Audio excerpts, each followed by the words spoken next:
today, guys, and this is not a pick a card reading. This is 7 questions for divine connections. All right, 7 questions for divine connections, a new series that I am going to try to do every week. We'll get weekly updates. We'll ask some of the same questions, and as I see fit, we'll implement more questions. Half of the questions will be on this reading. The other half will be on the extended reading. All right. So bear with me on this. This is the first time I have not done a pick a card reading, but I just want to expand my horizons. My 1-year anniversary for the channel is coming up, and I want us to, step outside of our boundaries, outside of some limits, and see what else can happen here. See what other magic we can make, because I'm all about believing in magic. So, per usual, this is a general reading. We shouldn't even have to say this no more, y'all. I mean, seriously. This is a general reading. If you know what general means, that means it's not specifically for you. It's for whomever these messages are for. I don't even know who it's for until they tell me it's for them. So it's a general reading, may or may not resonate with you, but should it resonate, please like, share, leave a comment, give me that thumbs up. If it doesn't resonate, I got nothing. If it doesn't fit, don't force it. If it doesn't fit, let it fly. If it doesn't fit, you must acquit. Take the bits and pieces that do. Leave everything else on the dance floor and moonwalk your ass away from it. Leave that shit on the dance floor. Get your ass away from them. All right. So, once again, this is 7 questions for divine connections. We will ask 7 questions here. Some of them will be on this reading. The remainder will be on the extended reading. If you'd like to follow me, the link is down below. Let's get started. So, on the count of 3, we're going to take our deep breath. 1, 2, 3. Universe, please keep these messages as simple as possible. This is the Braveheart tribe, universe. We come accountable, open, available to respond maturely and accordingly, universe. And a little bit nosy, because we nosy as shit now. So, please give us the messages that we need, and let's get started. First question, how do they feel about this connection, universe? How do they feel about this connection? How do they feel about this connection? One card at a time. 10 of Pentacles. How do they feel about this connection, universe? We have, 4 of Pentacles. I love this deck. I think it's my favorite deck right now. How do they feel about this connection? How do they feel about this connection? We have the Page of Swords. How do they feel about this connection, universe? How do they feel about this connection? And we have the 8 of Cups. Don't walk away, boy. So they feel that this connection is very stable, or has the potential to be very stable. They are holding on to this connection. I feel like one of you has walked away. I'm feeling more so you, but take it how it resonates. They are holding on for dear life. They are refusing to let this connection go. Whether you are aware of this or not, they do not want to let go of this connection. To you, or to them, I'm sorry, to them, you are theirs. You belong to them. I belong to you. Lenny Kravitz on the ass. You belong to them. And there is a certainty about this love. And it doesn't matter, because I feel like there's been a consistent walking away, a runner-chaser phase with these 2 cards especially. You see this 8 of Cups, she's walking away, and they put on their figure skates and they skate after you. Oh, yeah, they skate on after you. And they come after you, or vice versa. So this is definitely in what I feel the runner-chaser phase right now. Someone is consistently walking away and someone is consistently running after them.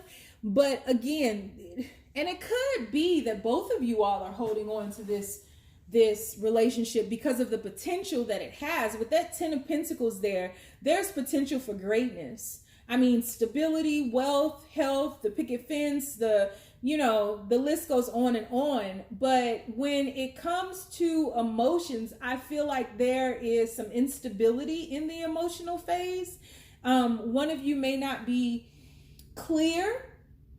speaking clearly, or it could be both of you. I'm feeling like both of you are not clear on how you feel. I feel as though there is, for one person, there's a bigger focus on money. There's a bigger focus on possessions. I mean, I said in the beginning of this, they think of you as theirs. They think of you as a possession almost. They think they are not going to let go of you, no matter where they are in life, no matter who they may be with, no matter what relationship they may get into, no matter how you all feel that you've grown apart, they will always have a piece of you wherever they go. And so how they feel about this connection is that there is potential for this connection to be very great, stabilized, but something's not right in this connection currently, which is why there's such a tight hold onto to the connection and to each other. Can you hold on? So how do they feel about you? Let's see. How do they feel about you? We are going to get another deck. For every question, we'll pick up a new deck so we can always have all the cards to see what repeats itself. So how do they feel about you? 5 of Wands. How do they feel about you? How do they feel about you? 8 of Wands. How do they feel about you? How do they feel about you? 4 of Swords. How do they feel about you?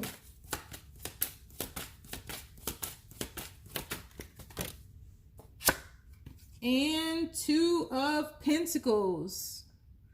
They're definitely unsure about something, I'll tell you that. There's a lot of passion in this relationship, but I feel right now you all are hitting this relationship collectively, right, on a whole or as a whole, is hitting a dark patch. You guys are going through a dark night of the soul, which may be why someone walked away or why you all keep going into that runner chaser phase. There's a lack of cup cards so far. And so when I ask how do they feel about you, it is there are no cup cards here. We're talking about fighting. We're talking about moving away from the fight. So I feel as though they are feeling in regards to you, you all are always bickering. There's a lot of manipulation going on, a lot of pettiness, a lot of playful games that get out of hand.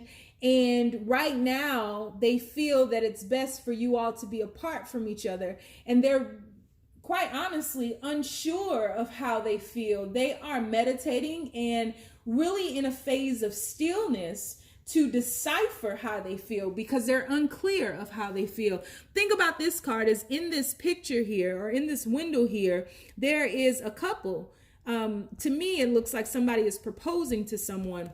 So thinking about that longevity in this stillness, but this relationship needs to heal. And I believe certain aspects of each of you needs to heal as well. And so how they feel is that you all need some space right now to get clear on how you all feel for one another, because right now it's pretty much unknown.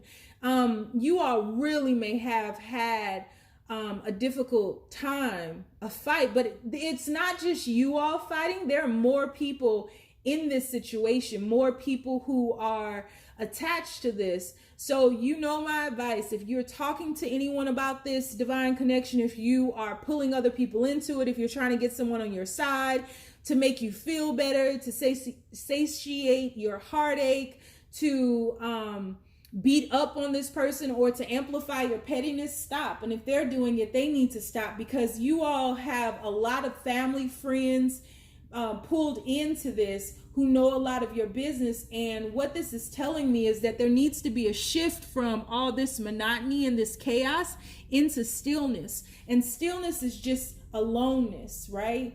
And it's not a matter of you really need to move outside yourself and shift outside yourself to get to the place where you are alone without feeling lonely. Like, there is a time for action and there's a time for stillness, and currently it is time to be still, to be quiet, to meditate, to listen to that inner intuitive nudge to see which direction you need to go into, because you all are going round and round in a cycle of insanity that is seemingly never ending, and there needs to be some peace here. And if you cannot obtain peace together, which I don't feel they can get peace with you right now, there's no peace to be had in this situation. I feel like there's something that keeps coming up, something that keeps cycling through, and it's like enough is enough. So how they're feeling is they need to break from you. They need to be free from you, but they also feel that you need to be free from them, because you all need to get very clear on how you actually feel about one another. Okay? So, next question. What scares them about this connection? What scares them about this connection? Universe, Braveheart tribe, we being nosy. Let us in, universe. What scares them about this connection? Ooh, we have the Four of Pentacles again. Remember, Four of Pentacles here too. Holding on, holding on. What scares them about this connection, universe? What scares them about this connection? Five of Swords. We just talked about that, didn't we? What scares them about this connection? Whew. Five of Cups. What scares them about this connection, universe? Ace of Cups. So, what scares them about this connection?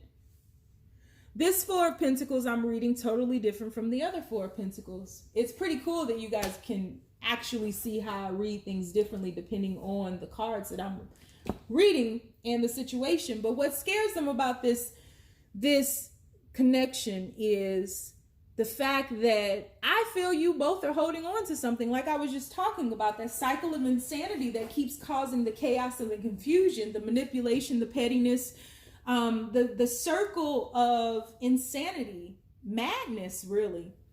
Holding on to things that you are refusing to, and when I say you, both of you all, you take it how it resonates and put it where it goes. But you all are holding on to things from the past that no longer serve you, and it will be the death of this connection. There is a possibility of a reconciliation, and there is a possibility of you all giving your hearts to one another. But again, there needs to be healing in this situation. This time out, this stagnation, this distance that you all have, both spiritually and physically, is very necessary. It's very necessary because there's a lot of pain in this particular, whoever I'm reaching out to right now and whoever this resonates with, there's a lot of pain here. And so I better understand why this healing that needs to happen back here and how they feel about you, why you all are in that energy right now. This holding on to past pains, past hurts, past pettiness, past manipulation, it has caused so many fights that eventually somebody just walked away. And I really feel to an extent both of you walked away, right? Eight of Cups here, and I'm seeing people walk away in this Five of Swords here. It's like someone wanted to have the last word, win at all costs, be right. And being right is not worth risking love, you know? I'd much rather be understood or overstood. Some of you all say understood. I'd much rather be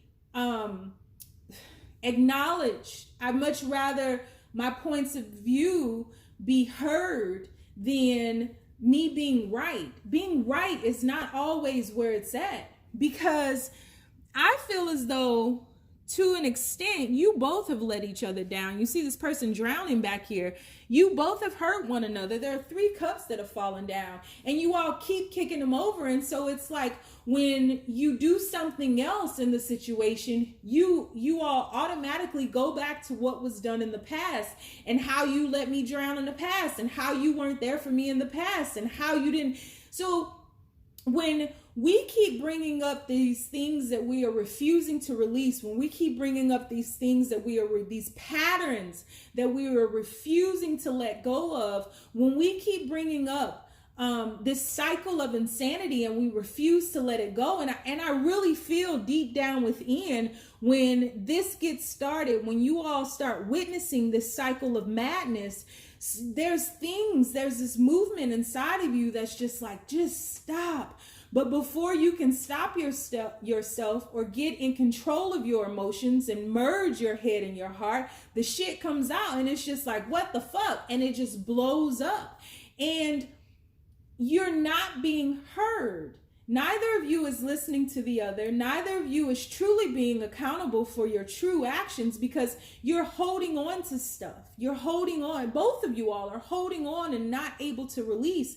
The universe is offering this new gift, this new heart, right? This renewal of sorts. But you all are so busy focused on the past and fighting with each other about the past and not willing to let this go, that your fears are really getting the best of you. And so once again, I said there are not many cup cards here. We're getting more as we go, but they're inching in, right? And so fear is really prevailing here. Love is not being free to be as it should. Love is not liberating. Love is not soaring. Love is not here, because fear and love do not coexist. Where one is, the other cannot be. And so fear is reigning here. And so what scares them is that you all will never get to this Ace of Cups. You will never get to the point where your heart can speak.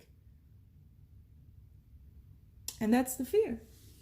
So we are going to ask, should I stay or should I walk away? We are going to ask what their next move towards you is. We are going to ask what they're currently focused on. And we're also going to ask, what does the universe want you to know about this connection? All right. So if you'd like to join me for the next 4 questions, the link is down below for the extended reading. And if not, I don't blame you. You ain't got to. Stay down, y'all. It's a marathon.